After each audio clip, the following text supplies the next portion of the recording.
Now, the significance of these waves. ഒരു large primary wave, that is the beginning part, ventricular സിസ്റ്റോളിൽ വരുമ്പം ആ primary wave വരുന്നത്, ആ വേവിൻ്റെ സിഗ്നിഫിക്കൻസ് എന്ന് പറയുന്നത് എ ലാർജ് സ്ട്രോക്ക് വോളിയം അല്ലെങ്കിൽ cardiac output, a slow heart rate and low peripheral resistance ആണ് ആ വേവിന് സിഗ്നിഫൈ ചെയ്യുന്നത്. Now a small primary wave ആണ് വരുന്നതെങ്കിൽ, ആ ആദ്യത്തെ വേവ് തന്നെ ചെറുതായിട്ടാണ് കാണുന്നതെങ്കിൽ, what you should understand is the heart will be having a small cardiac output, a rapid heart rate and high resistance of wall. That is, your total peripheral resistance will be high. So a downstroke becomes more abrupt in patients with a low diastolic pressure, and it becomes more sloping in cases of high blood pressure. So ആദ്യത്തെ primary വേവിനെ പറ്റിയുള്ള significance വലുതാണെങ്കിൽ അല്ലെങ്കിൽ ചെറുതാണെങ്കിൽ ഉള്ളത് പറഞ്ഞു.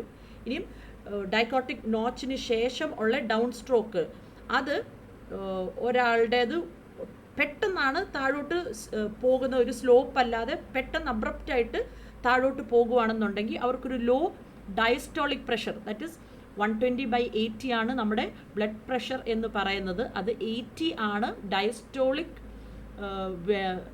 പ്രഷറിനെ represent ചെയ്യുന്നത്. അത് 70ക്ക് താഴെ പോകുകയാണെന്നുണ്ടെങ്കിൽ ലോ ഡയസ്റ്റോളിക് പ്രഷർ എന്ന് നമുക്ക് മനസ്സിലാകുന്നത് പോലെ തന്നെ ഈ ഗ്രാഫിൽ ഡൈക്കോട്ടിക് നോച്ചിന് താഴെയായിട്ടുള്ളത് അബ്രപ്റ്റായിട്ട് ആ വേവ് താഴോട്ട് പോകുകയാണെന്നുണ്ടെങ്കിൽ ഒരു ലോ ഡയസ്റ്റോളിക് പ്രഷർ അവർക്കുണ്ട് എന്നുള്ളത് നമ്മൾ മനസ്സിലാക്കണം. ഇനിയും ഈ ഡൈക്കോട്ടിക് നോച്ചിൻ്റെ അവിടുന്ന് സ്ലോപ്പ് പതിയെയാണ്, സ്ലോപ്പായിട്ടാണ് പോകുന്നത്, താഴോട്ട് വെർട്ടിക്കലായിട്ട് അബ്രപ്റ്റായിട്ടല്ല പോകുന്നെങ്കിൽ, if it is going more sloping, then അവർക്കൊരു ഹൈ BP ഉണ്ടെന്നാണ് നമ്മൾ മനസ്സിലാക്കേണ്ടത്.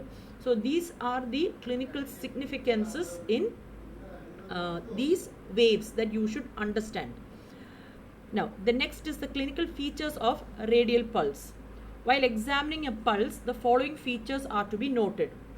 നമ്മൾ റേറ്റ് നോക്കും, എത്ര സമയത്തിനുള്ളിൽ എത്ര ബീറ്റ്സ് ആണ് ഒരു മിനിറ്റിൽ നമുക്ക് പാൽപേറ്റ് ചെയ്യാൻ പറ്റുന്നതെന്ന്. You can assess the rate of the pulse and thereby that will be corresponding to the heart rate. Increased pulse റേറ്റിനെ നമ്മൾ ടാക്കിക്കാർഡിയയും ഡിമിനിഷ്ഡ് പൾസ് റേറ്റിനെ നമ്മൾ ബ്രാഡിക്കാർഡിയം എന്ന് വിളിക്കും, just like in heart rate.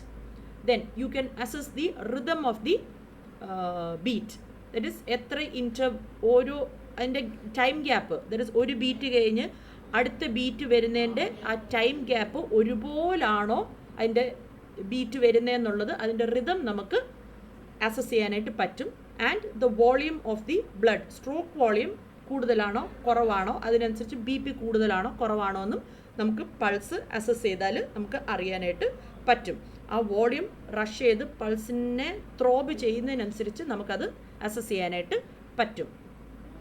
Tension in the approximate pressure on the systolic measure of the systolic pressure.